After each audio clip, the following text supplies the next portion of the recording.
కోళ్ళు పక్క పోయి బస్సు పోతుంది లెఫ్ట్ సైడ్. అందరిని ఎక్కించుకుంటుంది బస్సు, ఆపుతుంది. అదేంటి అది? కావు. కావు వచ్చింది. కావు ఎక్కించుకుంటుంది. కావు ఎక్కించుకుంటుంది. ఎక్కించుకున్నది కావు. టిక్ కొట్టింది. టిక్ కొట్టిందా? ఇంకేందిరా? అదేంటి? షిప్.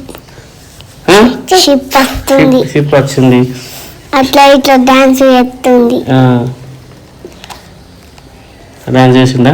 అట్లా చెప్పాలి డాన్స్. అది మాపతి మాట టక్కడక్కడ చెప్తూనే ఉండాలి. ఎక్కిస్తుంది. ఎక్కింది, డోర్ పెట్టుకున్నది, పోతుంది, బస్సు పోతుంది. బస్సులో మళ్ళీ పిగ్ వస్తుంది. పిగ్ వచ్చిందా? పిగ్ వచ్చింది, పిగ్ పోతుంది, మళ్ళీ పిగ్ని ఎక్కించుకుంటుంది. రమ్మంటుంది. రమ్మంటుంది, ఎక్కించుకుంటుంది.